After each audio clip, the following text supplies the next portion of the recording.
तो जो अपना भोजन प्रकाश संश्लेषण द्वारा बना लेता है उसे हम कहते हैं स्वपोषी।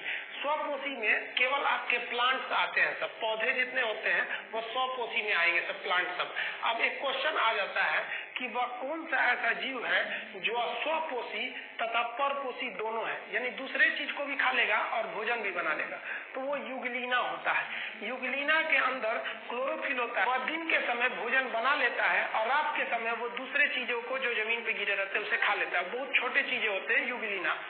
तो युगलीना स्वपोषी भी है, परपोषी भी है। तो जितने भी पेड़ पौधे होते हैं वह स्वपोषी के एग्जाम्पल होते हैं। अब बात करते हैं परपोषी की, यानी हेट्रोट्रॉपिक की। हेट्रोट्रॉपिक यानी परपोषी वो होते हैं जो दूसरे चीज पर आश्रित होते हैं भोजन के लिए। वो दूसरे चीज को ही खाएंगे, या तो दूसरे जीव को मार के खा जाएगा, या फल फूल को खाएगा, या अनाज को खाएगा। तो हम सब किस में आते हैं? सब परपोषी में आते हैं, दूसरे जीव पर निर्भर है। तो जो परपोषी होते हैं इनको हम 4 कैटेगरी में बांट देते हैं। सबसे पहला समझते हैं इनका रिलेशन सहजीविता। सहजीविता को इंग्लिश में हम लोग सिम्बायोसिस कहते हैं। ये इस बार बिहार पुलिस में पूछा गया है।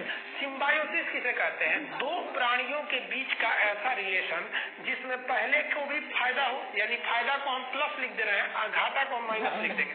जब दोनों को फायदा हो जाए तो उसे हम क्या कहते हैं? सहजीविता कहते हैं, जब दोनों को फायदा हो जाए। जैसे गाय भैंस को देखिएगा, उनके कान में पोटी पड़ जाता है तो कौवा उसको निकाल के खा लेता है, उसका पेट भर गया, उसको फायदा, इसका खोटी निकल गया, इसको फायदा।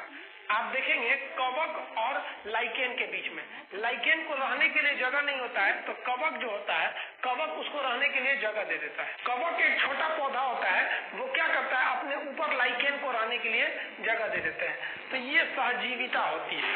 सहजीविता से दोनों ही जीवों को फायदा होता है। जैसे आप देखेंगे ये जानवर लेट गया है, इसके ऊपर जितने कीड़े मकोड़े हैं उसको ये सब खा लेंगे, सब इनका पेट भर जाएगा, उसकी सफाई हो जाएगी, तो दोनों को लाभ हो जाता है, उसे सहजीविता कहेंगे।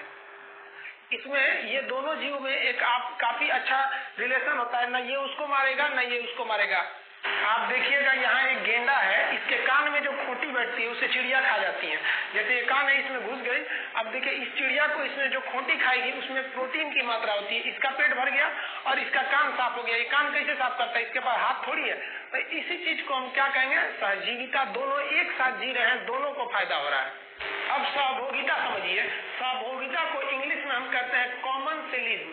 कॉमनसेलिज्म में क्या होता है? एक को फायदा होगा और दूसरे को कोई भी फायदा नहीं होगा और ना ही नुकसान होगा, तो उसे हम क्या कहते हैं? कॉमनसेलिज्म के नाम से जानते हैं। जैसे एक पौधा है और उस पौधे के ऊपर एक दूसरा पौधा आ गया है, अगर वो दूसरा पौधा इससे खाना पीना नहीं ले रहा है तो दूसरे पौधे को तो फायदा हो रहा है, और जो पौधा नीचे है उसको कोई लॉस नहीं हो रहा है। इसे हम क्या कहते हैं? सहभोगिता। आप देखेंगे छोटा बच्चा को लोग कंधा पे बैठ के मेला घुमाने लेके चल जाता है, तो जो छोटका बचवा है उसको तो फायदा हो रहा है, और जो मेला घुमाने ले गया उसको ना फायदा हो रहा है ना लॉस हो रहा है। भाई चलो चलते हैं साथ में। तो जब एक को फायदा हो और दूसरे को कोई लॉस ना हो, ना ही कोई प्रॉफिट हो, तो उसे हम लोग कहते हैं सहभोगिता यानी कॉमनसेलिज्म। ये एपिफाइटिक का पौधा देखिए, ये बहुत बड़ा पौधा है और इसमें ये छोटा सा पौधा निकल गया है। ये पौधा इससे कोई भोजन वगैरह नहीं लेता है, ये पानी ले लेता है बेलामीन उत्तक से। इसके बारे में हम आपको पढ़ा दिए थे जब जड़ पढ़ा रहे थे उसी टाइम पे। तो ये एक सहभोगिता को दर्शाता है। अब बात करते हैं परजीविता को। परजीविता को इंग्लिश में कहते हैं पैरासाइटिक या पैरासिटिज्म। तो पैरासाइटिक उसे होता है एक को फायदा होगा दूसरे को माइनस यानी घाटा होने लगेगा। जैसे हमारे सर में जुआ पड़ जाती है, तो जुआ समझते हैं ढील उसको, तो वो जुआ जो होती है वो क्या है? परजीवी है। सजुआ हमारा ही खोपड़ी नोच के खून पी जाती है, तो क्या है? सब परजीवी है, सब उसको फायदा होगा, हमको घाटा लगेगा। मच्छर क्या है? परजीवी। जो बीमारी वाले हैं सब, कोरोना हो गया, मलेरिया हो गया, ये क्या है? सब हमारे शरीर में रहते हैं सब। और जजुरा में होते हैं कि हम ही लोग को बर्बाद कर देते हैं, यानी जिस थाली में बैठेगा उसी में छेद करेगा, उसी को क्या कहते हैं? परजीवी के नाम से जानते हैं लोग। तो परजीविता के बाद अब अगला समझते हैं हम लोग मृतोपजीविता। मृतोपजीवी क्या करता है? तो ये भाई इसको इंग्लिश में कहते हैं सेप्रोफाइटिक। ये कहता है कि कोई आदमी को टुकुर टुकुर देखता है, कहता है तुम मर, जल्दी मर, तुम मरेगा तो तुम्हारे मरे शरीर को हम खाएंगे। जैसे छोटे मोटे कीड़े मकोड़े देखते हो, चूहा मरेगा तो खाने चले आएंगे सर, गिद्ध हो गया, कौवा हो गया, तो ये सब क्या होते हैं सर, मरे हुए चीजों को खाते हैं। तो इसमें एक ही को फायदा हो रहा है और दूसरा तो है ही नहीं है, तो हम कौमा लगा के छोड़ दिए हैं। तो ऐसे संबंध को हम क्या कहते हैं, मृतोपजीविता। तो ये सब क्या हो जाते हैं सर, मृतोपजीवी हो जाते हैं। हम लोग किस में आ जाते हैं, हम लोग कॉमन सेलिंग में आ जाते हैं। जैसे आप देखिएगा, हम लोग गेहूं चावल इत्यादि खा लेते हैं तो उसको कुछ खास नुकसान नहीं पहुंचता है, वो हम लोग गेहूं वगैरह निकाल लेते हैं, क्योंकि जब वो पूरी तरह से गेहूं और चावल तैयार हो जाता है तभी हम काटते हैं, तो हमें फायदा हो जाता है और बाकी उसको कोई लॉस नहीं होता है। अब हम आपसे पूछते हैं, देखिए आप समझ जाते हैं कि नहीं, क्लास में कोई लड़का बैठा है और वो लड़का पढ़ रहा है, तो आप बताइए टीचर और स्टूडेंट में किस चीज का रिलेशन है? इसमें देखिए सहजीविता का है। स्टूडेंट को नॉलेज मिल गया, टीचर को उसका फीस मिल गया। अब एक बात बताइए, क्लास में कोई लड़का विदाउट आई कार्ड पढ़ रहा है, बिना फीस का पढ़ रहा है, वो कैसा है? वो जो है ना सहभोगिता का है। उस स्टूडेंट को तो फायदा हो रहा है क्योंकि उसको नॉलेज मिल रहा है, टीचर को कोई लॉस, कोई फायदा नहीं हो रहा है। भाई एक लड़का पढ़े या 1 लाख पढ़े, उसको क्या मतलब बनता है? तो ये क्या हो गया, विदाउट आई कार्ड वाला सहभोगिता हो गया। लेकिन अगर क्लास में बैठाने का जगह नहीं है, जिनका एडमिशन है उनको बैठने का भी जगह नहीं है, बड़ा मुश्किल से एडजस्ट हुआ है और उसमें 10 बिना आई कार्ड वाला घुस गया, तो उसे पूरा परजीवी है। परजीवी क्यों है?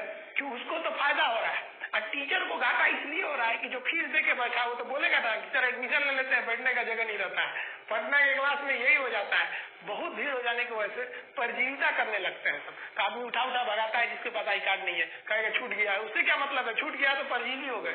और जो क्लास के बाहर बैठ के पढ़ते हैं सीढ़ी उड़ी पे, उसको समझिए एक तरह से मृतोपजीवी, बचल कुचल है, वही सुन रहा है उधर से। एक तरह से ये हम समझने के लिए बता रहे हैं, तो आप इसको समझ में आ गया।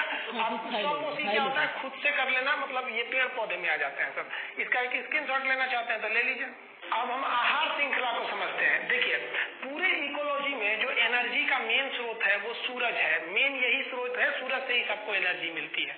अब इसमें 3 चीज होते हैं, एक होता है उत्पाद और एक होता है उपभोक्ता, एक होता है अपघटक। इंग्लिश में कहते हैं इसको प्रोड्यूसर, इसे कहते हैं कंज्यूमर और इसे कहते हैं हम लोग डिकम्पोजर। ये मरे गले चीजों को खाता है। तो जितने भी उत्पाद होते हैं ये जो होते हैं स्वपोषी होते हैं। हम समझा दिए स्वपोषी क्या होते हैं, ये सूर्य के प्रकाश से अपना भोजन बना लेते हैं। तो पेड़ पौधों को हम किसमें करते हैं, उत्पाद में करते हैं, इसे हम कहते हैं प्रोड्यूसर। यही हर चीज को प्रोड्यूस करते हैं। देखिए जैसे गेहूं चावल ये सबको यही प्रोड्यूस करते हैं, तो इन्हें हम क्या कहते हैं, प्रोड्यूसर या उत्पाद।